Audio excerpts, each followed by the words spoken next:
Je m'appelle Chloé, j'ai 80 ans aujourd'hui, et si vous me voyez assise dans ce fauteuil en velours rouge que mon défunt père m'avait offert pour mes 20 ans, c'est parce que j'ai enfin trouvé le courage de raconter l'histoire la plus douloureuse de ma vie, celle qui m'a presque détruite mais qui, paradoxalement, m'a aussi sauvée. Regardez mes mains, elles tremblent encore quand je repense à ce jour maudit où tout s'est effondré, ce matin de printemps où le soleil brillait si fort qu'on aurait pu croire que la vie me souriait, alors qu'en réalité, elle préparait le coup le plus violent qu'une femme puisse recevoir. J'avais 52 ans à l'époque, l'âge où l'on pense avoir tout compris de l'existence, où l'on se croit à l'abri des grandes catastrophes, protégé par les années d'expérience et de sagesse accumulées. Quelle naïveté monumentale était la mienne. Mon mari Philippe, cet homme que j'avais épousé 30 ans plus tôt dans la petite église de mon village natal, cet homme pour qui j'avais renoncé à ma carrière de pianiste prometteuse, cet homme à qui j'avais donné les plus belles années de ma vie et notre fille unique Isabelle, cet homme-là venait de me voler 10 millions de francs, notre fortune familiale entière, l'héritage de mes parents, les économies de toute une vie de sacrifice et de travail acharné. Mais ce n'était pas le pire, non, car l'argent peut se regagner, l'argent n'est finalement que du papier, des chiffres sur un compte en banque. Le pire, ce qui m'a transpercé le cœur comme une lame glacée, c'est qu'il m'avait envoyé une invitation pour son mariage avec sa maîtresse, cette femme dont j'ignorais totalement l'existence jusqu'à ce moment précis où j'ai ouvert cette enveloppe crème au bord doré. Vous comprenez l'ironie cruelle de la situation ?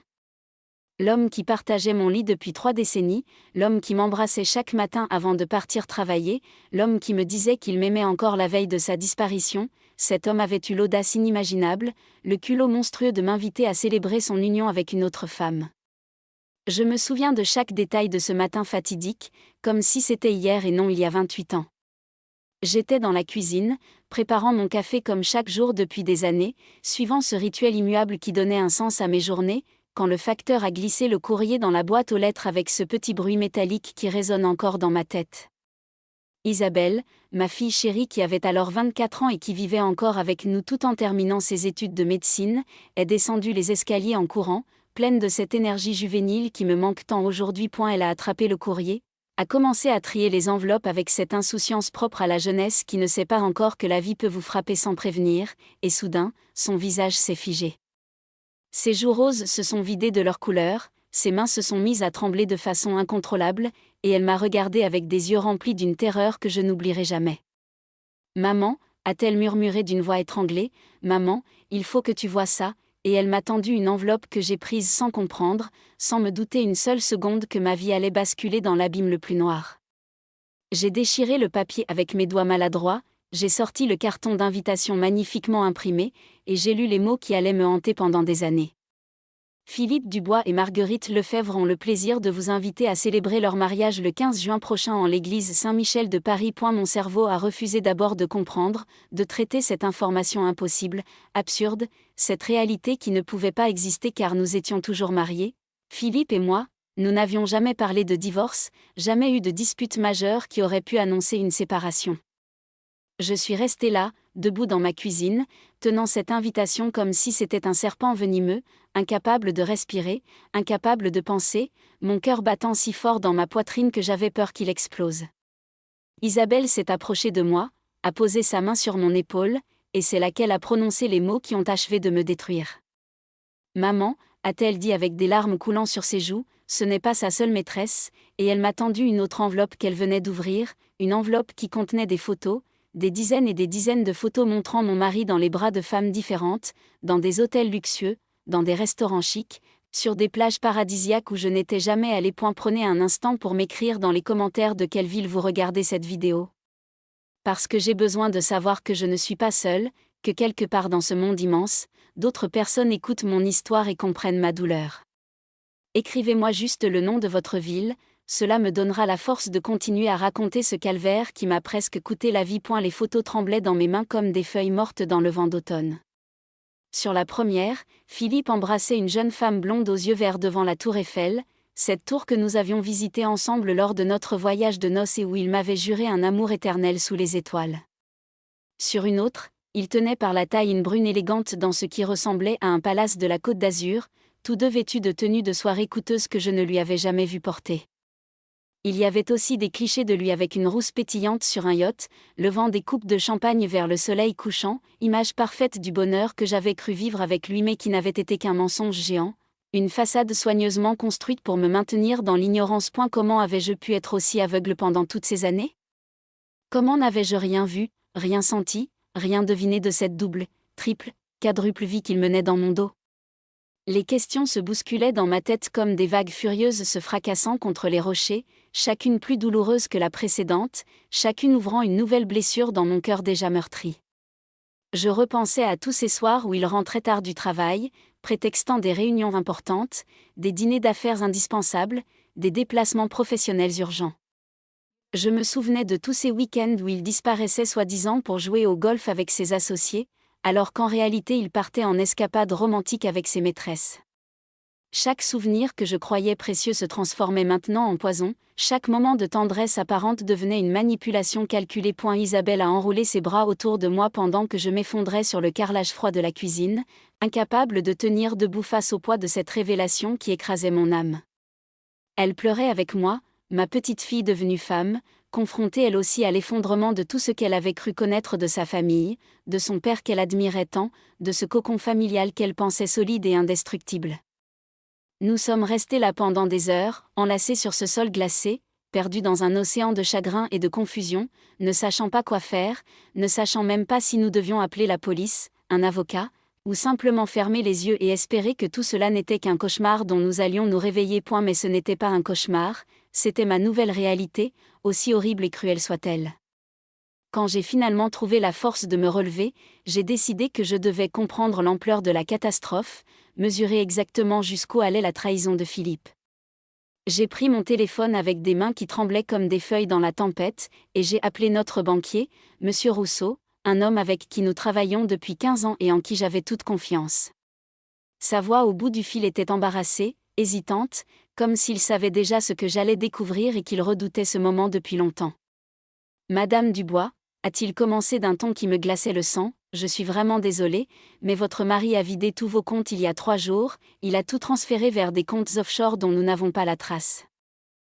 10 millions de francs, volatilisés en quelques clics d'ordinateur, 30 années d'économie, l'héritage que mes parents m'avaient laissé avec tant d'amour en me faisant promettre de le protéger et de le transmettre à ma fille, tout avait disparu comme de la fumée dans le vent. » J'ai raccroché le téléphone et je me suis mise à rire, d'un rire hystérique et incontrôlable qui a terrifié Isabelle parce qu'elle savait que ce rire n'avait rien de joyeux, qu'il était le son d'un esprit au bord de la rupture, d'une femme qui réalisait que sa vie entière avait été construite sur du sable mouvant. Philippe n'avait pas seulement volé mon argent, il avait volé mon passé, mon présent et mon futur, il avait détruit chaque souvenir heureux en le transformant en mensonge, il avait piétiné ma confiance, mon amour, ma dignité de femme. Les jours suivants se sont déroulés dans un brouillard épais et suffocant. J'ai contacté un avocat spécialisé dans les fraudes conjugales, Maître Bertrand, un homme sévère au regard perçant qui m'a écouté raconter mon histoire avec une expression de plus en plus sombre. Il m'a expliqué que Philippe avait tout planifié méticuleusement depuis des années, qu'il avait progressivement transféré les actifs en son nom propre, profitant de ma confiance aveugle et de mon ignorance totale des affaires financières que je lui avais toujours laissé gérer. C'était un piège parfait, une escroquerie légale et morale qui me laissait pratiquement sans recours, car techniquement, en tant que mari, il avait eu accès légal à nos comptes communs. Le divorce allait être long et compliqué, m'a averti l'avocat, et même dans le meilleur des cas, je ne récupérerais qu'une fraction de ce qui m'avait été volé. J'ai commencé à enquêter par moi-même, poussé par un besoin viscéral de comprendre qui était vraiment cet homme que j'avais épousé et que je croyais connaître mieux que moi-même.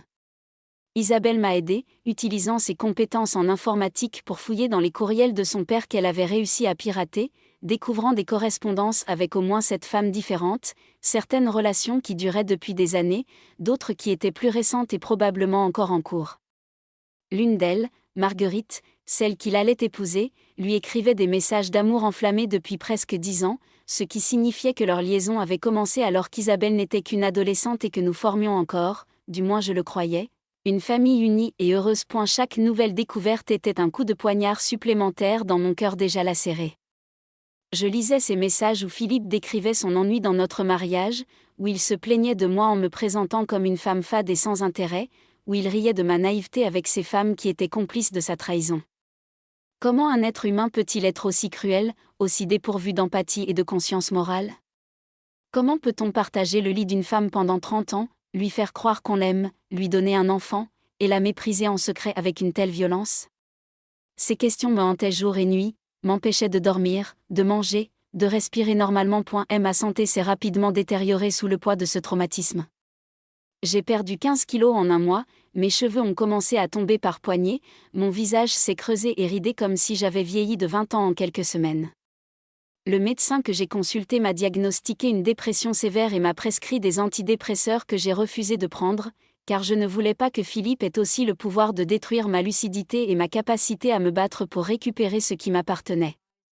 Isabelle veillait sur moi comme une mère veille sur son enfant malade, inversant nos rôles, me forçant à manger quelques bouchées, à sortir prendre l'air, à continuer à vivre même quand je n'en avais plus ni l'envie ni la force. Un après-midi de juin, exactement une semaine avant la date du mariage indiquée sur l'invitation maudite, j'ai pris une décision qui allait changer le cours des événements. J'ai dit à Isabelle que j'allais assister à ce mariage, que j'allais me présenter à cette église et regarder Philippe dans les yeux pendant qu'il prononçait ses vœux à une autre femme. Ma fille a cru que j'avais perdu la raison, elle a essayé de me convaincre que c'était de la folie pure, que cela ne ferait qu'aggraver ma souffrance et me humilier davantage. Mais j'ai insisté, poussée par un besoin impérieux de confronter mon bourreau, de lui montrer que je n'étais pas une victime passive qui allait se laisser écraser sans réagir, que j'avais encore ma dignité et ma force même s'il avait tout fait pour me les arracher. Le jour du mariage est arrivé avec un ciel gris et menaçant qui semblait refléter l'état de mon âme. Je me suis habillée avec soin, choisissant une robe noire élégante qui me donnait une allure de veuve même si techniquement j'étais encore mariée à cet homme qui s'apprêtait à commettre une bigamie. Isabelle a insisté pour m'accompagner, refusant de me laisser affronter seule cette épreuve qui promettait d'être déchirante. Nous avons pris un taxi jusqu'à l'église Saint-Michel, un magnifique édifice gothique situé dans le 16e arrondissement, un quartier chic de Paris où Philippe avait toujours rêvé de vivre mais que nous n'avions jamais pu nous offrir, du moins c'est ce qu'il me disait, alors qu'en réalité il dilapidait notre argent avec ses maîtresses. En arrivant devant l'église, j'ai vu une foule élégante d'invités qui entraient en bavardant joyeusement, ignorant totalement le drame qui se jouait dans l'ombre de cette célébration. Personne ne me connaissait, personne ne savait qui j'étais, car Philippe avait soigneusement compartimenté sa vie, gardant ses mondes parallèles bien séparés pour éviter que sa supercherie ne soit découverte. Isabelle et moi nous sommes glissés discrètement dans l'église et nous sommes assises au dernier rang, dans la pénombre relative des colonnes de pierre qui nous cachaient partiellement des regards. Mon cœur battait si fort que j'avais peur qu'on l'entende dans toute l'église, mes mains étaient glacées malgré la chaleur étouffante de ce jour de juin. Et la musique d'orgue a commencé à résonner sous les voûtes de pierre, majestueuse et solennelle, et les invités se sont levés pour accueillir l'arrivée de la mariée. Marguerite est apparue au bout de l'allée centrale dans une robe de dentelle blanche qui devait coûter une fortune, probablement payée avec l'argent qu'on m'avait volé. Cette pensée m'a traversé l'esprit comme un éclair de rage pure. Elle était belle, je dois l'admettre avec une douleur qui me tordait les entrailles, beaucoup plus jeune que moi, peut-être 40 ans tout au plus, avec des cheveux châtains qui cascadaient sur ses épaules nues et un sourire radieux de femme qui a tout obtenu sans se soucier de qui elle a écrasé au passage. Puis j'ai vu Philippe, debout devant l'autel dans un costume noir impeccablement coupé, et quelque chose en moi s'est brisé définitivement. C'était lui et ce n'était pas lui, cet homme que j'avais aimé pendant 30 ans et ce monstre qui m'avait trahi de la pire façon possible. Il souriait, ce sourire charmeur que je connaissais si bien et qui m'avait fait tomber amoureuse de lui quand j'avais 22 ans, et je me suis demandé combien de fois il avait souri ainsi en me mentant, en me trompant, en planifiant ma destruction. La cérémonie a commencé et j'ai écouté le prêtre prononcer les mots sacrés du mariage, ces mêmes mots que nous avions entendus 3 décennies plus tôt et qui n'avaient manifestement rien signifié pour Philippe. Quand le prêtre a demandé s'il y avait quelqu'un qui s'opposait à cette union, j'ai senti Isabelle agripper mon bras, craignant que je ne me lève pour créer un scandale. Mais je suis restée assise, paralysée par un mélange de rage, de chagrin et d'incrédulité face à l'audace monstrueuse de cet homme qui commettait une bigamie en toute impunité devant Dieu et les hommes. Les vœux ont été échangés, les alliances glissées au doigt, le baiser donné sous les applaudissements enthousiastes de l'assemblée qui ignorait tout du crime en train de se commettre. C'est à ce moment précis, alors que Philippe embrassait sa nouvelle épouse, que quelque chose s'est transformé en moi, que la femme brisée et humiliée a cédé la place à une guerrière déterminée à obtenir justice. Je me suis levée lentement, majestueusement, et j'ai commencé à marcher vers l'avant de l'église, mes talons claquant sur le dallage de pierre avec un bruit régulier qui a fait se retourner quelques têtes intriguées. Isabelle m'a suivi, comprenant que rien ne pourrait m'arrêter maintenant, que le moment de vérité était arrivé et qu'il fallait l'affronter avec courage. Philippe, qui avait commencé à descendre l'allée centrale au bras de Marguerite, s'est figé en m'apercevant, son visage passant instantanément du rose du bonheur au blanc de la terreur. Je me suis plantée devant lui, le regardant droit dans les yeux avec toute la force et la dignité que je pouvais rassembler, et j'ai dit d'une voix claire qui a résonné dans toute l'église silencieuse et stupéfaite: Félicitations pour votre mariage Philippe, dommage que vous soyez déjà marié avec moi depuis 30 ans et que notre divorce ne soit pas encore prononcé, ce qui fait de vous un bigame et de cette cérémonie une farce légale qui pourrait vous envoyer en prison pour plusieurs années. Le silence qui a suivi mes paroles était si profond qu'on aurait pu entendre une mouche voler. Marguerite me regardait avec des yeux exorbités, ne comprenant manifestement pas qui j'étais ni ce qui se passait, tandis que Philippe semblait chercher désespérément une explication, un mensonge de plus à servir pour se sortir de cette situation catastrophique. Les invités chuchotaient entre eux, scandalisés et fascinés par ce drame qui se déroulait sous leurs yeux, transformant ce qui devait être une joyeuse célébration en un spectacle de scandale et de honte. Isabelle s'est avancée à côté de moi et a sorti de son sac une liasse de documents, les photocopies de tous les relevés bancaires montrant les transferts frauduleux, les preuves de la spoliation dont j'avais été victime, les photos compromettantes avec toutes les maîtresses. Elle les a jetées aux pieds de Philippe comme on jette des ordures, et elles se sont éparpillées sur le sol de l'église, exposant aux yeux de tous la vérité sordide derrière le masque de respectabilité que mon mari s'était construit. Philippe a essayé de parler, de se justifier, mais aucun son cohérent ne sortait de sa bouche, juste des bégaiements pathétiques d'un homme pris au piège de ses propres mensonges. Marguerite, réalisant progressivement l'ampleur de la supercherie dont elle aussi était victime, s'est mise à pleurer et à le frapper faiblement de ses poings, criant qu'il lui avait juré qu'il était divorcé, qu'il était libre, qu'il l'aimait sincèrement. J'aurais pu la haïr, cette femme qui avait partagé mon mari pendant 10 ans, mais en la voyant s'effondrer ainsi, j'ai réalisé qu'elle était une victime comme moi, manipulée et trompée par un homme qui ne respectait personne et ne pensait qu'à son propre plaisir égoïste.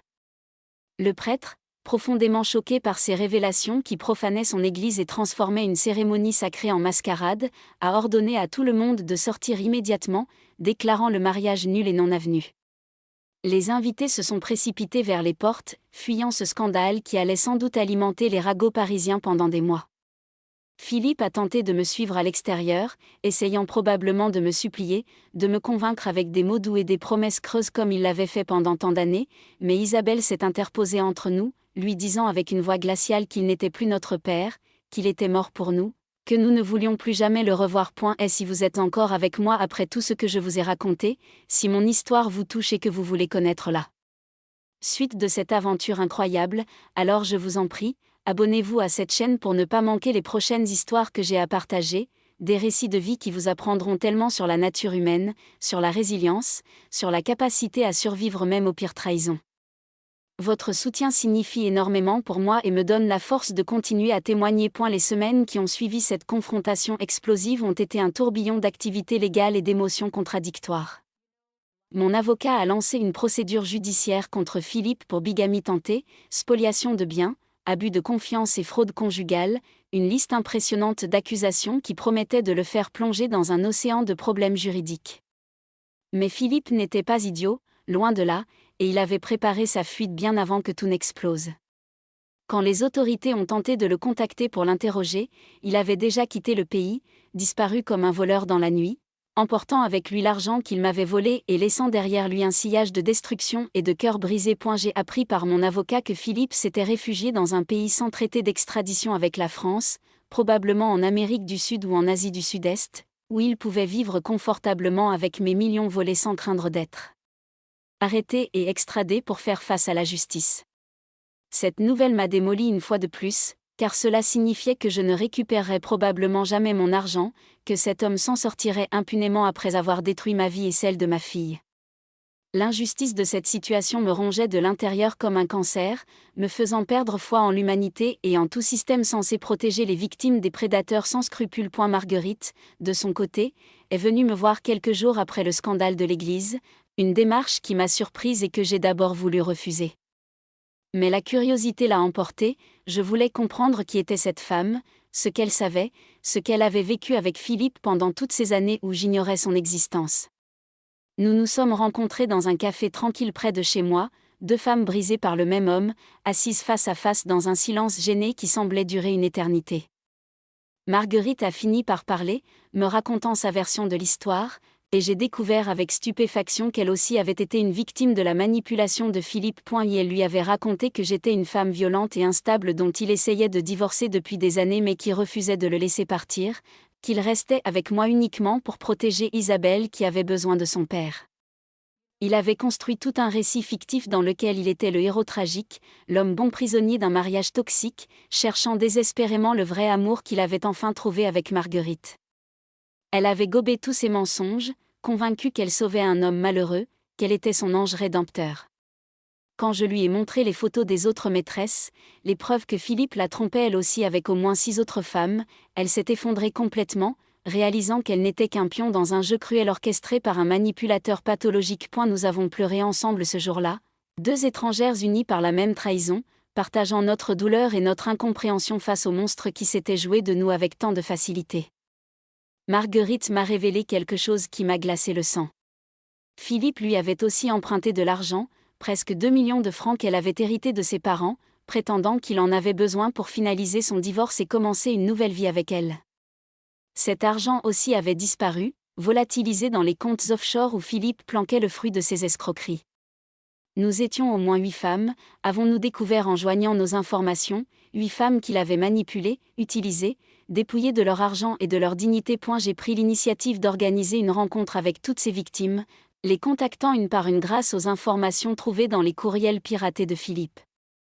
Certaines ont d'abord refusé, trop humiliées pour admettre qu'elles avaient été dupées, mais finalement, 6 d'entre nous se sont retrouvées dans mon salon un soir d'automne.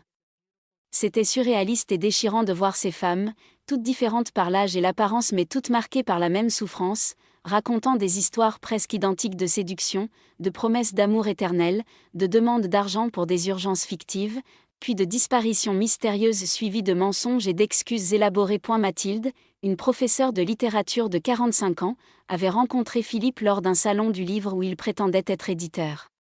Il l'avait courtisée pendant 2 ans, lui faisant miroiter un avenir commun, la convainquant d'investir ses économies dans une maison de campagne qu'ils achèteraient ensemble et où ils passeraient leur retraite. L'argent avait disparu, la maison n'avait jamais existé, et Philippe s'était évanoui pendant 6 mois avant de réapparaître avec une excuse ridicule sur un voyage d'affaires urgent en Asie. Sophie, une jeune avocate de 32 ans, avait vécu une romance intense avec lui pendant 1 an, période durant laquelle il lui avait soutiré 100 000 francs en prétendant devoir payer des dettes de jeu pour éviter d'avoir des problèmes avec des créanciers dangereux. Chaque témoignage était plus accablant que le précédent, révélant l'étendue des manipulations de Philippe et sa capacité apparemment illimitée à jouer simultanément plusieurs rôles, à maintenir plusieurs vies parallèles sans jamais se tromper dans ses mensonges, à adapter son personnage selon la femme qu'il ciblait. Avec Mathilde la professeure, il était devenu l'intellectuel raffiné qui adorait discuter de Proust et de Baudelaire. Avec Sophie l'avocate, il s'était transformé en homme d'affaires audacieux qui prenait des risques calculés. Avec Marguerite, il était le romantique incompris cherchant son âme sœur. Et avec moi, pendant 30 ans, il avait été le mari stable et prévisible, l'homme de famille dévoué qui rentrait sagement chaque soir. Comment un seul être humain pouvait-il avoir autant de facettes, jouer autant de personnages avec une telle conviction que personne ne décelait la supercherie? Nous avons décidé ce soir-là, nous les 6 femmes réunies dans mon salon autour d'une table couverte de documents et de photos, que nous n'allions pas laisser Philippe s'en tirer comme ça, que nous allions nous battre ensemble pour obtenir justice même si cela devait prendre des années. Nous avons créé une sorte de coalition des victimes, mettant nos ressources en commun pour payer un détective privé international spécialisé dans la traque des fraudeurs en fuite. Cet homme, Monsieur Legrand, ancien policier reconverti dans le privé, avait une réputation excellente pour retrouver des personnes disparues et récupérer des fonds détournés. Il nous a prévenus que ce serait long, coûteux et sans garantie de succès, mais nous étions prêtes à tout tenter. Les mois ont passé lentement, chaque jour apportant son lot de petites victoires et de grandes déceptions. Legrand nous envoyait des rapports réguliers sur ses investigations, suivant la trace bancaire de Philippe à travers des paradis fiscaux complexes et des sociétés écrans montées spécifiquement pour blanchir l'argent volé. Il avait découvert que Philippe utilisait au moins 5 identités différentes, qu'il possédait des passeports de 3 pays différents obtenus frauduleusement, et qu'il continuait ses activités de séduction et d'escroquerie dans les pays où il se cachait. Ce n'était pas simplement un mari infidèle ou un voleur opportuniste, c'était un criminel en série, un prédateur professionnel qui avait fait de la manipulation et de l'escroquerie sentimentale son mode de vie. Ma santé mentale était au plus bas pendant cette période d'attente interminable. Je me réveillais chaque nuit en sursaut, le cœur battant, revivant en boucle les moments de ma vie avec Philippe, cherchant désespérément les signes que j'aurais dû voir, les indices que j'avais ratés, les occasions où j'aurais pu découvrir la vérité et éviter ce désastre.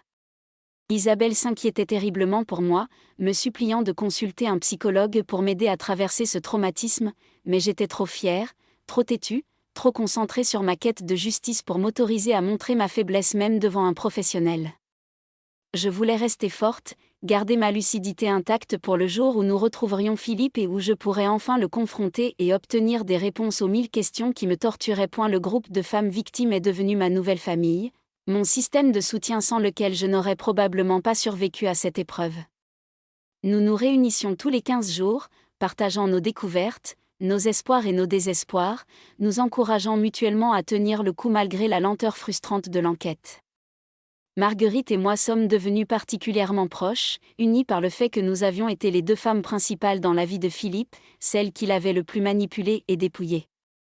Elle me racontait des anecdotes sur leur relation qui faisaient écho à mes propres souvenirs, créant un portrait glaçant de la façon dont Philippe recyclait les mêmes tactiques, les mêmes phrases romantiques, les mêmes gestes tendres avec chacune de nous. Un jour, presque un an après le scandale de l'église, le grand nous a convoqués d'urgence dans son bureau, nous annonçant qu'il avait enfin localisé Philippe.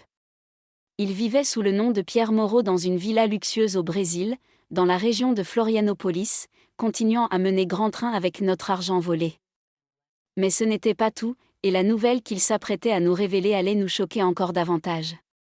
Philippe, ou plutôt Pierre Moreau maintenant, était sur le point de se marier à nouveau, cette fois avec une riche héritière brésilienne qu'il fréquentait depuis 6 mois et qu'il avait déjà commencé à escroquer en lui soutirant des sommes importantes sous des prétextes variés. Et la rage qui m'a envahi à ce moment-là était d'une intensité que je n'avais jamais connue. Cet homme n'avait rien appris, ne ressentait aucun remords, continuait simplement son existence de parasite humain en se nourrissant de la confiance et de l'argent de femmes innocentes. Le grand nous a expliqué qu'il avait des contacts au Brésil, d'anciens collègues de la police locale, et qu'il pourrait organiser une opération pour le faire arrêter, mais que cela nécessiterait une coordination complexe et surtout beaucoup d'argent pour graisser les bonnes pattes dans un pays où la corruption était endémique. Nous avons voté à l'unanimité pour aller de l'avant, chacune acceptant de contribuer financièrement malgré les pertes déjà subies, car l'enjeu dépassait maintenant la simple récupération d'argent. Il s'agissait de protéger d'autres femmes et d'obtenir enfin que Philippe paie pour ses crimes. J'ai pris une décision qui a horrifié Isabelle. J'ai annoncé que j'allais me rendre au Brésil personnellement, que je voulais être là quand Philippe serait arrêté, que j'avais besoin de le regarder dans les yeux une dernière fois et de lui dire tout ce que j'avais sur le cœur. Ma fille a protesté violemment, arguant que c'était dangereux, que Philippe pourrait avoir des complices, qu'il valait mieux laisser les professionnels s'en occuper. Mais ma décision était irrévocable, forgée par 2 années de souffrance et d'attente qui m'avaient transformée d'une femme douce et confiante en une guerrière déterminée à ne plus jamais être une victime passive. Marguerite a déclaré qu'elle m'accompagnerait, refusant de me laisser affronter seule ce dernier chapitre de notre calvaire commun. Nous avons pris l'avion pour le Brésil par un matin gris de novembre, laissant derrière nous une France automnale pour plonger dans l'été tropical de l'hémisphère sud. Le vol a duré 12 heures pendant lesquelles j'ai à peine dormi, trop agitée par l'anticipation de ce qui nous attendait, répétant mentalement tout ce que je voulais dire à Philippe quand je le reverrais enfin. Marguerite, assise à côté de moi, relisait les dossiers que le grand nous avait préparés, étudiant les photos de la villa où vivait Philippe, les informations sur sa nouvelle identité, les preuves de ses nouveaux méfaits au Brésil.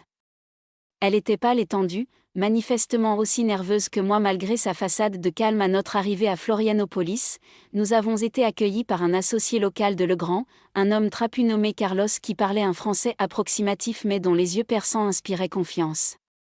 Il nous a conduites dans un hôtel modeste du centre-ville, loin des plages touristiques, et nous a expliqué le plan d'action pour les jours suivants. Philippe devait se marier dans une semaine dans une chapelle privée de sa villa, et c'est ce jour-là que la police brésilienne interviendrait pour l'arrêter, profitant du fait qu'il serait entouré de témoins et ne pourrait pas s'enfuir facilement. Carlos avait réussi à se faire embaucher comme serveur pour la réception du mariage, ce qui lui permettrait d'être sur place pour coordonner l'opération de l'intérieur. Les jours d'attente ont été une torture psychologique. Marguerite et moi restions enfermés dans notre chambre d'hôtel la plupart du temps, craignant que Philippe ne nous repère si nous nous promenions en ville. Nous passions nos journées à parler, à partager nos souvenirs et nos espoirs pour l'avenir, tissant une amitié improbable née des cendres de nos vies détruites. Elle me racontait son enfance difficile, son premier mariage raté, sa solitude avant de rencontrer Philippe qu'elle avait cru être son sauveur. Je lui racontais ma jeunesse de pianiste talentueuse, mes rêves de carrière internationale abandonnés pour suivre Philippe, les sacrifices que j'avais faits en croyant construire un avenir solide pour notre famille. Le jour du mariage est enfin arrivé, et Carlos nous a conduites dans un véhicule banalisé jusqu'à un point d'observation à quelques centaines de mètres de la villa de Philippe. De là, équipés de jumelles, nous pouvions voir les préparatifs de la cérémonie, les invités qui arrivaient dans leurs voitures luxueuses, les serveurs qui s'affairaient à dresser les tables sous un chapiteau blanc immaculé installé dans le jardin tropical luxuriant. Mon cœur battait à tout rompre quand j'ai enfin aperçu Philippe, sortant de la villa dans un costume blanc impeccable, souriant et saluant ses invités avec cette aisance sociale qui avait toujours été sa marque de fabrique. Il avait l'air détendu, heureux, sans la moindre trace de culpabilité ou d'inquiétude sur son visage bronzé. Et la mariée est apparue quelques minutes plus tard, une belle femme d'environ 40 ans aux longs cheveux noirs, vêtue d'une robe traditionnelle brésilienne brodée de fleurs. Elle rayonnait de bonheur, ne se doutant pas une seconde qu'elle était sur le point d'épouser un criminel international, un homme qui la ruinerait comme il nous avait toutes ruinées. J'ai senti ma gorge se serrer de compassion pour cet inconnu qui allait vivre le pire jour de sa vie, mais je savais que notre intervention, aussi brutale soit-elle, lui épargnerait des années de souffrance et de spoliation. La cérémonie a commencé, et nous avons regardé à travers nos jumelles pendant qu'un prêtre brésilien officiait sous le chapiteau, entouré d'une cinquantaine d'invités qui applaudissaient et prenaient des photos. Carlos nous a contactés par radio, chuchotant que la police était en position, attendant le signal pour intervenir. Le plan était d'attendre que les vœux soient échangés et que le couple soit déclaré marié, créant ainsi une situation de bigamie avérée qui renforcerait les charges contre Philippe. Mon estomac était noué à l'idée de revivre encore une fois ce moment horrible où un homme que j'avais aimé en épousait une autre, mais je me suis forcé à regarder, à être témoin de cette mascarade jusqu'au bout. Les alliances ont été échangées, le baiser donné sous les acclamations joyeuses, et c'est à cet instant précis que 3 voitures de police ont fait irruption dans la propriété, sirènes hurlantes et gyrophares tournoyants. Le chaos a éclaté instantanément. Les invités se sont mis à crier et à courir dans tous les sens, ne comprenant pas ce qui se passait, pensant peut-être à une attaque ou à un hold-up. Philippe a essayé de s'enfuir par l'arrière du jardin, courant comme un lâche qu'il était, mais les policiers l'ont rapidement rattrapé et plaqué au sol, lui passant les menottes pendant qu'il hurlait en portugais et en français qu'il y avait erreur, qu'il n'avait rien fait de mal.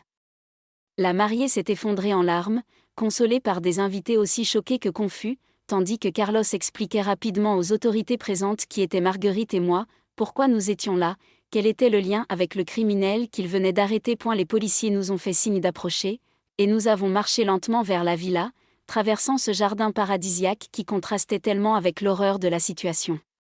Philippe m'a vu arriver et son visage est devenu livide, toute couleur désertant ses traits comme si son sang s'était soudainement transformé en glace. Il a ouvert la bouche pour parler mais aucun son n'en est sorti, seulement un petit gémissement pathétique d'animal pris au piège. Je me suis plantée devant lui, le regardant dans les yeux avec toute la force que j'avais accumulée pendant ces 2 années de souffrance, et j'ai prononcé les mots que j'avais répétés 1 million de fois dans ma tête. Philippe Dubois, tu m'as volé 30 ans de ma vie, 10 millions de francs, ma confiance en l'humanité, ma capacité à aimer et à faire confiance, mais tu ne m'as pas détruite. Je suis toujours debout, plus forte que jamais, et je vais m'assurer que tu paies pour chacune de tes victimes, pour chaque mensonge, pour chaque euro volé, pour chaque cœur brisé. Tu vas pourrir en prison et tu auras tout le temps de réfléchir aux conséquences de tes actes. Les policiers l'ont emmené vers leur voiture pendant qu'il se mettait enfin à parler, balbutiant des excuses incohérentes, des justifications ridicules, me suppliant de l'aider, de parler en sa faveur, utilisant jusqu'au bout sa stratégie de manipulation qui avait si bien fonctionné pendant des décennies. Et la mariée brésilienne s'est approchée de nous, le visage ravagé par les larmes et la confusion, et m'a demandé en anglais qui j'étais, ce qui se passait, pourquoi son mariage venait d'être détruit. Marguerite a pris sa main avec douceur et a commencé à lui expliquer, traduit par Carlos, toute l'histoire de Philippe, ses multiples identités, ses escroqueries, ses victimes innombrables. La femme a écouté avec une expression d'horreur croissante, réalisant progressivement qu'elle venait d'échapper de justesse à un destin terrible. Elle nous a raconté qu'elle avait déjà donné 500 000 reais à Philippe, environ 100 000 euros, pour investir dans une entreprise fictive qu'il prétendait créer, et qu'il lui avait demandé encore plus d'argent la semaine précédente pour des urgences diverses. Nous avons passé les heures suivantes au commissariat de police, donnant nos dépositions, montrant nos preuves, expliquant en détail les méfaits de Philippe aux autorités brésiliennes qui étaient stupéfaites par l'ampleur et la sophistication de ses crimes. L'officier en charge de l'affaire nous a expliqué que Philippe serait jugé au Brésil pour ses délits locaux, puis extradé vers la France pour répondre des accusations qu'il y attendait, un processus qui prendrait probablement plusieurs années. C'était mieux que rien, mais j'aurais voulu qu'il soit immédiatement renvoyé en France pour affronter la justice dans notre pays. Néanmoins, l'essentiel était qu'il soit enfin arrêté, enfin emprisonné, enfin incapable de faire d'autres victimes. Le retour en France a été étrange et ambigu. J'éprouvais un soulagement immense de savoir Philippe derrière les barreaux, mais aussi une sorte de vide existentiel maintenant que ma quête était terminée, que l'objectif qui m'avait fait tenir pendant 2 ans était atteint. Que allais-je faire maintenant de ma vie ? Comment allais-je reconstruire quelque chose après une telle destruction ? J'avais 54 ans, plus d'argent, plus de mari évidemment, plus de carrière de pianiste possible après tant d'années d'interruption, et un traumatisme psychologique si profond qu'il colorait chaque pensée, chaque émotion. Isabelle m'attendait à l'aéroport avec un bouquet de fleurs et un sourire fier, me serrant dans ses bras pendant de longues minutes sans dire un mot, juste nous tenant l'une l'autre dans cette étreinte qui disait tout ce que les mots ne pouvaient pas exprimer. Les mois suivants ont été consacrés aux procédures judiciaires interminables. Philippe a finalement été condamné à 8 ans de prison au Brésil, puis extradé vers la France où il a affronté un procès médiatisé qui a fait les gros titres de tous les journaux. L'affaire a révélé l'existence d'au moins 15 victimes identifiées, et probablement beaucoup d'autres qui n'ont jamais osé se manifester par honte ou découragement. Le total des sommes escroquées dépassait les 20 millions de francs, une fortune colossale dilapidée dans une vie de luxe et de plaisirs égoïstes. Philippe a été condamné à 12 ans de prison supplémentaire en France, avec obligation de rembourser ses victimes, même si personne ne se faisait d'illusions sur la possibilité de récupérer effectivement cet argent qui avait été dépensé ou caché dans des comptes impossibles à retrouver. J'ai témoigné au procès, racontant mon histoire devant un tribunal bondé et des caméras de télévision, exposant publiquement ma honte et ma douleur dans l'espoir que cela serve à quelque chose, que cela aide d'autres victimes à oser parler, que cela sensibilise le public au danger des prédateurs sentimentaux qui utilisent l'amour comme arme de destruction. Philippe m'a regardé pendant tout mon témoignage avec une expression que je n'arrivais pas à déchiffrer, mélange possible de regret, de colère, de défense ou peut-être simplement de vide émotionnel d'un homme incapable de ressentir de véritables remords. Quand le juge lui a donné l'occasion de s'exprimer, il a prononcé des excuses qui sonnaient fausses et creuses, des phrases toutes faites sur ses erreurs, sur sa maladie supposée, sur son intention prétendue de se racheter un jour. Après le procès, j'ai dû faire face à la réalité brutale de ma situation financière. J'avais perdu presque tout mon argent et je devais maintenant trouver un moyen de subvenir à mes besoins avec les quelques économies qui me restaient et une petite pension que j'avais réussi à obtenir grâce à mon avocat. J'ai vendu la maison familiale, ce lieu rempli de souvenirs maintenant empoisonné par la trahison, et j'ai acheté un petit appartement modeste dans un quartier populaire de Paris. Isabelle, qui avait terminé ses études de médecine et commençait sa carrière, m'aidait financièrement autant qu'elle le pouvait, renversement des rôles qui me brisaient le cœur car j'aurais dû être celle qui la soutient, pas l'inverse. J'ai décidé de reprendre le piano, non pas pour faire carrière à mon âge mais pour retrouver une partie de moi-même que j'avais abandonnée 30 ans plus tôt. Mes doigts étaient raides et maladroits au début, ayant perdu toute leur agilité après des décennies sans pratique sérieuse, mais lentement, patiemment, j'ai recommencé à jouer, à ressentir cette connexion magique entre mon âme et l'instrument qui avait été ma première passion. La musique est devenue ma thérapie, ma façon de transformer la douleur en quelque chose de beau, de transcender le traumatisme en article. J'ai commencé à donner des cours de piano à des enfants du quartier, gagnant un petit revenu supplémentaire mais surtout retrouvant un sentiment d'utilité et de connexion avec le monde. Le groupe de femmes victimes a continué à se réunir régulièrement, évoluant d'un réseau de soutien émotionnel en une organisation caritative officielle dédiée à aider les victimes d'escroqueries sentimentales. Nous avons créé une association loi 1901, obtenu des financements, mis en place une ligne d'écoute et un site web où les victimes pouvaient partager leurs histoires et trouver des ressources pour se reconstruire. Notre travail a aidé des centaines de personnes au fil des années, principalement des femmes mais aussi quelques hommes qui avaient été escroqués de manière similaire par des prédateurs utilisant l'amour et la confiance comme outil de manipulation.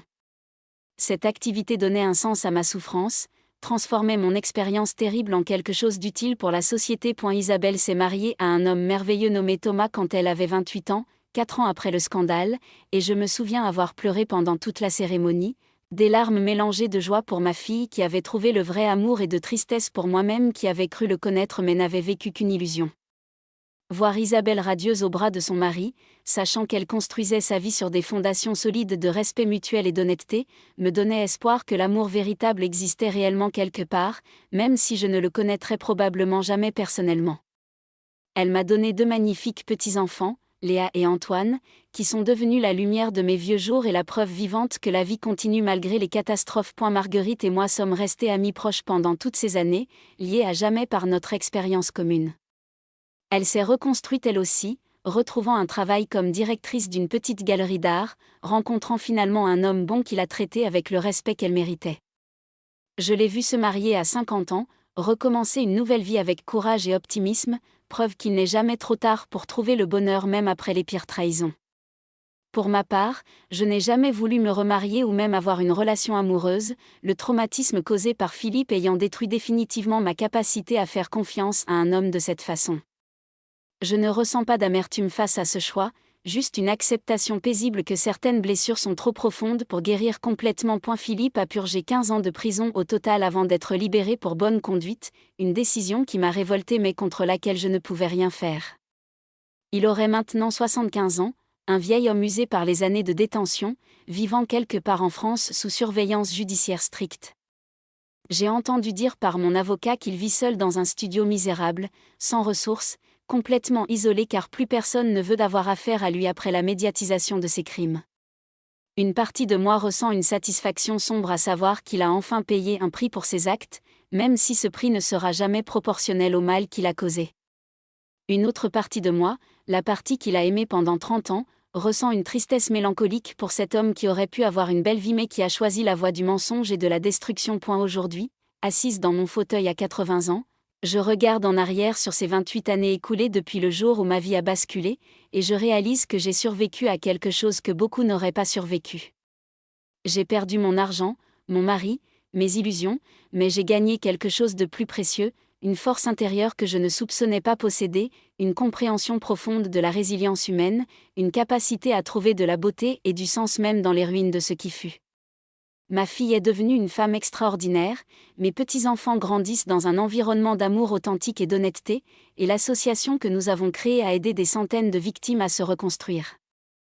Les cicatrices ne disparaissent jamais complètement, elles font maintenant partie de qui je suis, gravées dans mon âme comme des cartes routières d'un voyage terrible à travers l'enfer de la trahison. Mais ces cicatrices ne me définissent pas, elles sont simplement des témoignages de batailles que j'ai menées et remportées contre l'adversité. J'ai appris que l'amour véritable n'est pas celui qu'on reçoit d'un partenaire romantique, mais celui qu'on cultive avec sa famille, ses amis, et surtout avec soi-même. J'ai appris que la valeur d'une personne ne se mesure pas à son argent ou à son statut matrimonial, mais à sa capacité à se relever après être tombée, à aider les autres malgré sa propre souffrance, à trouver des raisons de continuer même quand tout semble perdu. Mes mains tremblantes caressent maintenant les touches d'ivoire de mon piano, jouant une mélodie douce que j'ai composée pour Léa et Antoine, mes petits trésors qui représentent l'avenir et l'espoir. La musique remplit mon petit appartement, s'échappe par la fenêtre ouverte vers la rue animée en contrebas, touchant peut-être d'autres cœurs blessés qui ont besoin d'entendre qu'il est possible de survivre, de guérir, de trouver à nouveau la joie malgré les catastrophes. Chaque note est une prière de gratitude pour être encore en vie, encore capable de ressentir, encore capable d'aimer même si c'est d'une manière différente de celle que j'avais imaginée dans ma jeunesse naïve. Le soleil commence à se coucher derrière les toits de Paris, peignant le ciel de couleurs orangées et roses qui me rappellent que chaque fin contient aussi un nouveau commencement. Je pense à toutes ces femmes que j'ai rencontrées au fil des années à travers notre association, chacune avec son histoire unique mais similaire, chacune ayant trouvé sa propre voie vers la guérison. Je pense à Marguerite qui vient dîner chez moi ce soir, apportant probablement une de ses tartes aux pommes légendaires et des histoires sur ses nouveaux projets à la galerie. Je pense à Isabelle qui m'appellera bientôt pour prendre des nouvelles et me raconter les dernières aventures de mes petits-enfants qui me font rire et pleurer de tendresse. Ma vie n'a pas été celle que j'avais planifiée ou espérée, mais elle a été riche d'enseignements, de rencontres extraordinaires, de moments de grâce inattendus au milieu des tempêtes. Si je pouvais retourner en arrière et changer les choses, le ferais-je ? La réponse n'est pas aussi simple qu'on pourrait le penser. Bien sûr, j'aurais voulu éviter la douleur atroce de la trahison, la perte dévastatrice de mes économies, les années de lutte et de reconstruction. Mais ces épreuves m'ont aussi transformée en la femme que je suis aujourd'hui, une femme plus forte, plus sage, plus compatissante que celle que j'étais avant. Elles m'ont donné une mission de vie qui a du sens, des amitiés profondes forgées dans l'adversité, une appréciation pour les petits bonheurs quotidiens que je prenais autrefois pour acquis. Le téléphone sonne et c'est Léa, ma petite fille de 10 ans, qui veut me raconter avec excitation qu'elle a gagné une médaille à son cours de danse. Sa voix enjouée et innocente me remplit de chaleur et me rappelle pourquoi il était important de survivre, de continuer, de ne pas laisser Philippe détruire complètement ma vie. Pour elle, pour Antoine, pour toutes les femmes qui viendront après moi et qui auront besoin d'entendre qu'il est possible de surmonter même les pires trahisons. Je l'écoute babiller joyeusement pendant que le crépuscule enveloppe la ville, et je me sens en paix, réellement en paix pour la première fois depuis des décennies. Mon histoire n'est pas unique malheureusement, des milliers de femmes et d'hommes vivent des situations similaires chaque année, manipulés et dépouillés par des prédateurs qui utilisent l'amour comme une arme. Mais mon histoire prouve aussi qu'il est possible de survivre, de se reconstruire, de transformer la tragédie en force et en sagesse. Si vous vivez actuellement une situation d'abus ou de manipulation, sachez que vous n'êtes pas seul, que de l'aide existe, que vous méritez mieux que ce traitement, et que vous avez en vous la force nécessaire pour vous en sortir même si vous ne le croyez pas encore. N'ayez pas honte de demander de l'aide, de parler à des professionnels, de rejoindre des groupes de soutien. La honte appartient aux abuseurs, pas aux victimes. Quand je regarde dans le miroir maintenant, je vois une femme de 80 ans avec des cheveux blancs, des rides profondes creusées par les années et les épreuves, mais aussi des yeux qui brillent encore de détermination et de vie. Je vois une survivante, une guerrière, une femme qui a traversé l'enfer et en est ressortie non pas indemne mais intacte dans ce qui compte vraiment. Arnaud Mantefs continue son humanité, sa capacité d'aimer et de se battre pour ce qui est juste.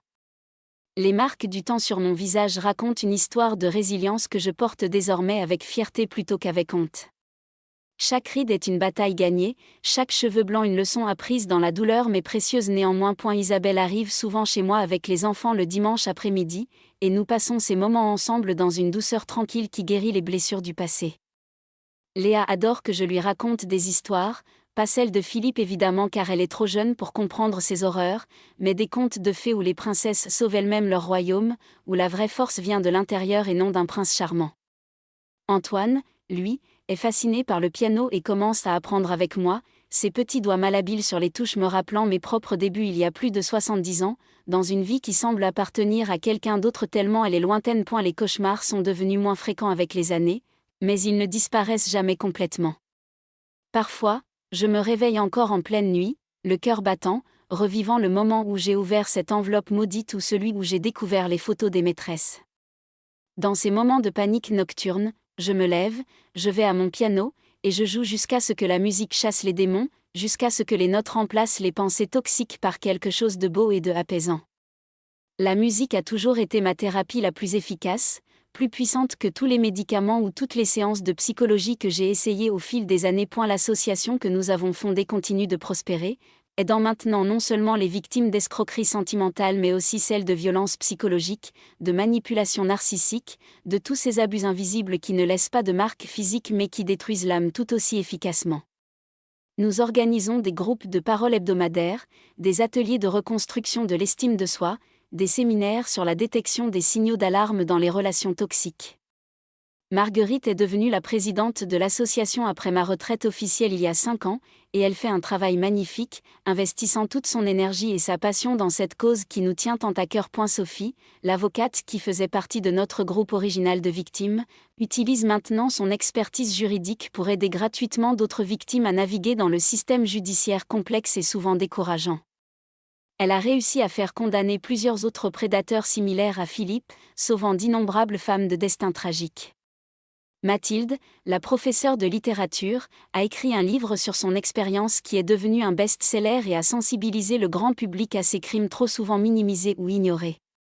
Chacune d'entre nous a transformé sa douleur en action positive, prouvant que même les pires expériences peuvent engendrer quelque chose de bon si on trouve la force de les transcender. Il y a 2 ans, j'ai reçu une lettre de Philippe. Elle était arrivée par la poste, adressée à mon ancien nom d'épouse que j'avais gardé malgré tout car changer tous mes documents à mon âge me semblait trop compliqué. Mon cœur s'est arrêté quand j'ai reconnu son écriture sur l'enveloppe, cette calligraphie élégante qui autrefois me faisait frissonner de plaisir quand je recevais ces lettres d'amour, et qui maintenant me glaçait le sang. J'ai failli jeter la lettre sans l'ouvrir, la détruire immédiatement pour ne pas laisser Philippe envahir à nouveau ma vie même par correspondance. Mais la curiosité l'a emporté, ce besoin humain de savoir ce que cet homme qui m'avait tant fait souffrir pouvait bien avoir à me dire après tant d'années. La lettre était longue, écrite sur plusieurs pages d'une écriture tremblante très différente de celle que je me rappelais, signe probable de l'âge et peut-être de la maladie. Philippe y exprimait des regrets, demandait pardon pour tout le mal qu'il m'avait fait, expliquait qu'il avait eu beaucoup de temps en prison pour réfléchir à sa vie et à ses choix catastrophiques. Il décrivait sa solitude actuelle, son isolement total, l'absence de famille ou d'amis, le rejet de tout le monde y compris de sa propre sœur qui avait coupé les ponts avec lui après le scandale. Il parlait de sa santé déclinante, d'un cancer du poumon qui le rongeait lentement et contre lequel il ne se battait même pas car il estimait mériter cette punition pour ses crimes. Il terminait en me demandant si je pourrais un jour lui pardonner, non pas pour lui mais pour moi, pour me libérer du poids de la rancœur. J'ai lu et relu cette lettre pendant des jours, analysant chaque mot, cherchant des signes de manipulation supplémentaires, me demandant si ses regrets étaient sincères ou s'il jouait encore un rôle, essayant de susciter ma pitié pour obtenir quelque chose de moi. Isabelle m'a conseillé de ne pas répondre, de laisser Philippe seul avec ses démons comme il m'avait laissé seul avec ma douleur. Marguerite était du même avis, affirmant que nous ne lui devions absolument rien, même pas l'attention d'une réponse. Mais quelque chose en moi, peut-être un reste de l'amour que j'avais ressenti autrefois ou simplement une évolution vers plus de compassion avec l'âge, me poussait à considérer sa demande de pardon. Le pardon est un concept complexe et profondément personnel que chacun doit définir pour soi-même. Pour certaines victimes, pardonner est essentiel pour avancer et se libérer du fardeau émotionnel que représentent la haine et le ressentiment. Pour d'autres, refuser le pardon est une forme de respect de soi, une façon de maintenir des frontières saines avec l'abuseur. Il n'y a pas de bonne ou de mauvaise réponse, seulement ce qui est juste pour chaque personne dans sa situation unique. J'ai passé des semaines à réfléchir à ce que le pardon signifierait pour moi, consultant mon psychologue, en discutant avec mes amis proches, priant même parfois bien que je ne sois pas particulièrement religieuse. Finalement, j'ai décidé d'écrire une réponse à Philippe, non pas parce qu'il le méritait mais parce que j'en avais besoin pour moi-même, pour fermer définitivement ce chapitre de ma vie. Ma lettre était courte et directe, sans colère excessive mais aussi sans fausse tendresse.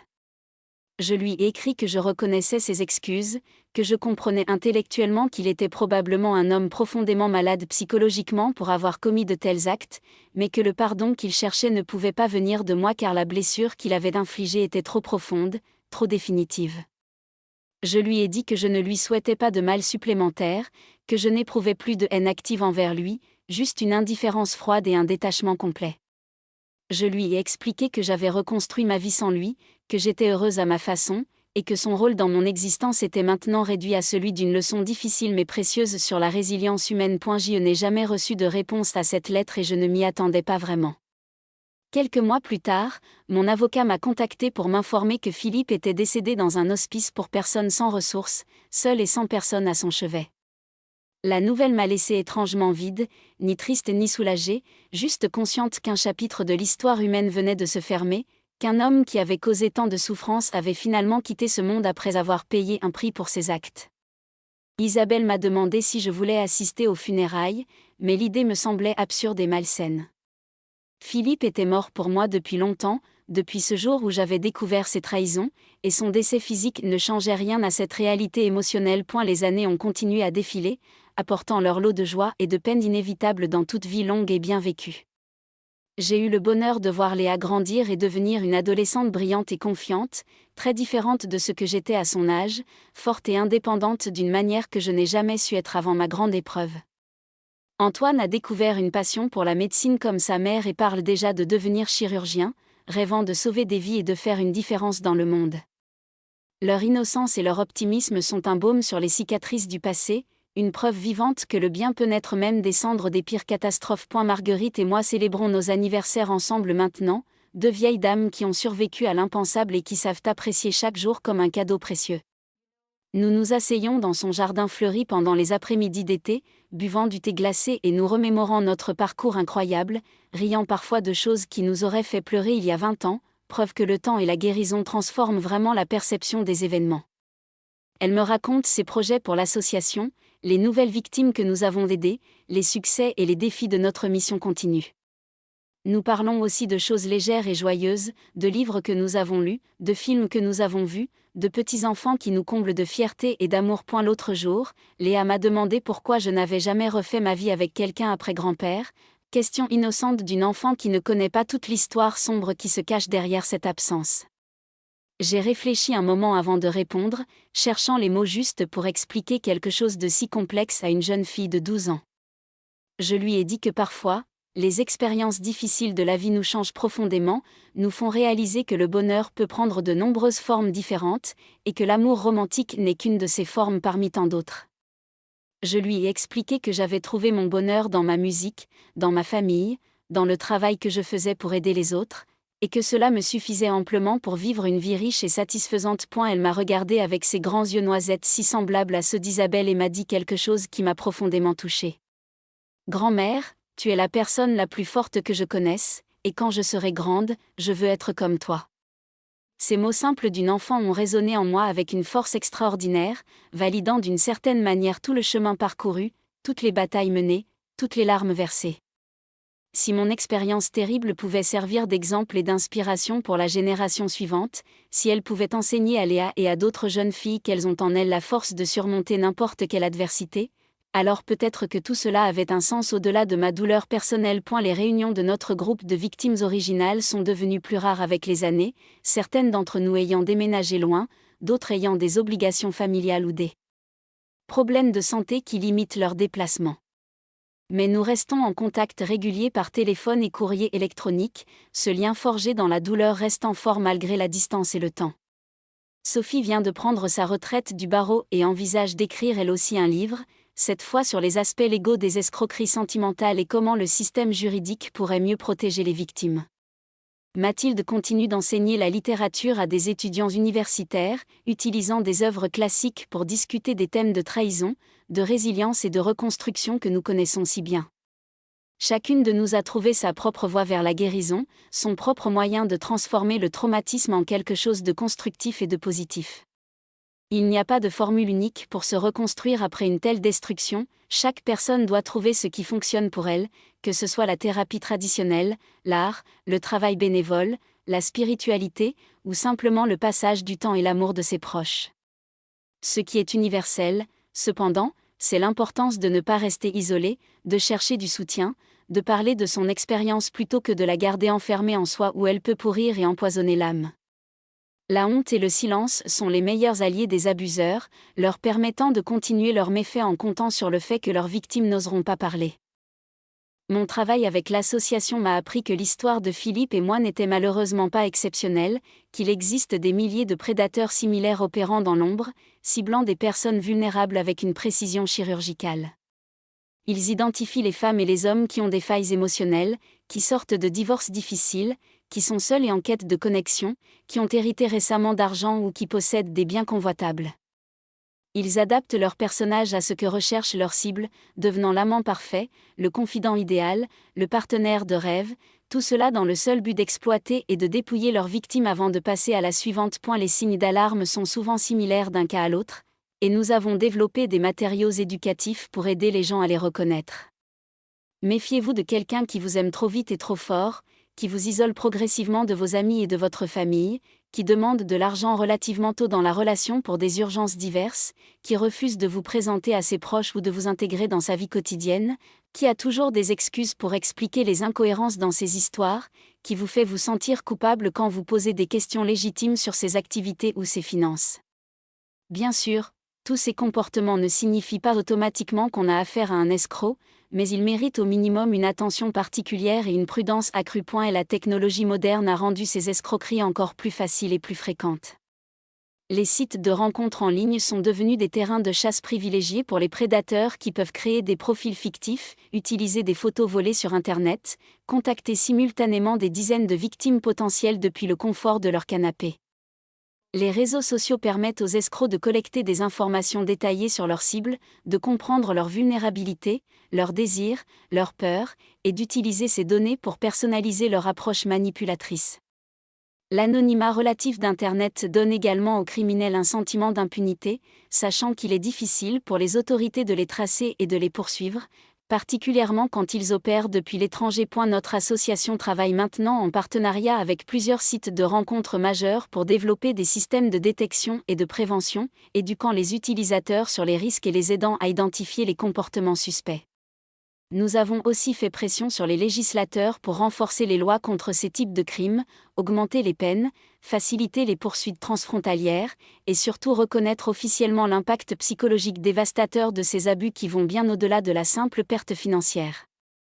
Le traumatisme d'une escroquerie sentimentale peut être comparable à celui d'un viol ou d'une agression physique, détruisant la capacité de la victime à faire confiance, à aimer, à se sentir en sécurité dans le monde. Aujourd'hui, alors que j'approche de la fin de ma vie avec la sérénité de quelqu'un qui a vécu pleinement malgré les obstacles terribles, je peux dire avec certitude que je ne regrette pas d'avoir survécu, d'avoir choisi de me battre plutôt que de me laisser détruire par Philippe et ses crimes. Il y a eu des moments, particulièrement dans les premières années après la découverte de ces trahisons, où j'aurais volontiers choisi de ne plus exister, où la douleur était si intense que la mort semblait être la seule échappatoire possible. Mais j'ai tenu bon, soutenue par ma fille, mes nouvelles amies, et une force intérieure dont j'ignorais l'existence jusqu'à ce que les circonstances m'obligent à la puiser. Les leçons que j'ai apprises de cette expérience terrible sont nombreuses et précieuses. J'ai appris que la confiance est un cadeau précieux qui ne devrait jamais être donné aveuglément, qu'il est important de maintenir une certaine indépendance financière et émotionnelle même dans les relations les plus intimes, que les signaux d'alarme doivent être pris au sérieux plutôt que rationalisés ou ignorés par amour. J'ai appris que demander de l'aide n'est pas une faiblesse mais une force, que partager sa vulnérabilité crée des connexions humaines profondes et authentiques, que la honte appartient à l'abuseur et non à la victime. J'ai appris surtout que la résilience humaine est extraordinaire, que nous sommes capables de survivre et même de prospérer après des traumatismes que nous pensions être absolument insurmontables. Et si je pouvais parler à la Chloé de 52 ans qui ouvrait cette enveloppe fatidique ce matin de printemps il y a 28 ans, je lui dirais que oui. La douleur qui l'attend est atroce et semblera interminable, mais qu'elle va survivre, qu'elle va devenir plus forte, qu'elle va trouver un nouveau sens à sa vie qui sera peut-être même plus profond et plus satisfaisant que celui qu'elle connaissait avant. Je lui dirai de ne pas avoir honte, de parler immédiatement à des gens de confiance, de chercher de l'aide professionnelle sans attendre, de ne pas croire les mensonges que Philippe continuera probablement à raconter même après sa fuite. Je lui dirai que sa fille Isabelle va devenir sa plus grande alliée et source de force, que des amitiés inattendues vont naître de cette catastrophe, que la musique qu'elle a abandonnée va devenir son salut. Mais je ne peux pas parler à cette femme du passé, je peux seulement parler à vous qui m'écoutez maintenant, partager mon histoire dans l'espoir qu'elle serve à quelque chose, qu'elle aide quelqu'un quelque part à reconnaître une situation dangereuse avant qu'il ne soit trop tard, ou qu'elle donne de l'espoir à quelqu'un qui traverse actuellement son propre enfer et qui ne voit pas comment il pourrait possiblement continuer. Vous pouvez continuer, vous pouvez survivre, vous pouvez vous reconstruire même si cela semble impossible dans le moment présent. Le temps n'efface pas complètement la douleur mais il la transforme, la rend plus supportable, lui donne éventuellement un sens dans le contexte plus large de votre vie. Isabelle vient d'arriver avec les enfants, je les entends monter les escaliers en riant et en se chamaillant gentiment comme le font les frères et sœurs. Dans quelques instants, mon petit appartement sera rempli de vie, de bruits joyeux, d'embrassades chaleureuses, de discussions animées sur les événements de leur semaine. Léa va probablement vouloir me montrer un nouveau morceau qu'elle a appris à la danse, Antoine va me demander de l'aider avec son devoir de mathématiques, et Isabelle va insister pour que je mange davantage car elle s'inquiète toujours que je ne me nourrisse pas assez bien. Ce sont ces moments simples et ordinaires qui rendent la vie belle et qui valent la peine d'avoir survécu à tous les cauchemars. Merci de m'avoir écouté jusqu'au bout, d'avoir pris le temps de connaître mon histoire dans tous ses détails douloureux et difficiles. J'espère qu'elle vous aura appris quelque chose d'utile, qu'elle aura touché votre cœur ou éveillé votre conscience aux dangers invisibles qui existent dans notre monde. N'oubliez pas de prendre soin de vous, de cultiver des relations saines basées sur le respect mutuel et l'honnêteté, de maintenir votre indépendance tout en étant capable de vulnérabilité appropriée, et surtout de ne jamais accepter un traitement abusif sous prétexte d'amour. Le véritable amour ne blesse pas, ne manipule pas, ne vole pas, ne ment pas. Le véritable amour respecte, soutient, protège et élève. Ma vie touche à sa fin naturelle, mais l'héritage que je laisse derrière moi, à travers ma fille, mes petits-enfants, les centaines de personnes aidées par notre association, et maintenant vous qui avez entendu mon témoignage, cet héritage continuera à vivre et à faire une différence dans le monde. C'est finalement la seule vengeance réelle et satisfaisante contre Philippe, le fait qu'il ait échoué à me détruire complètement, que j'ai transformé son mal en bien, que sa tentative de m'annihiler ait finalement créé quelque chose de positif et de durable qu'il a survécu et continuera à exister longtemps après que son nom aura été oublié.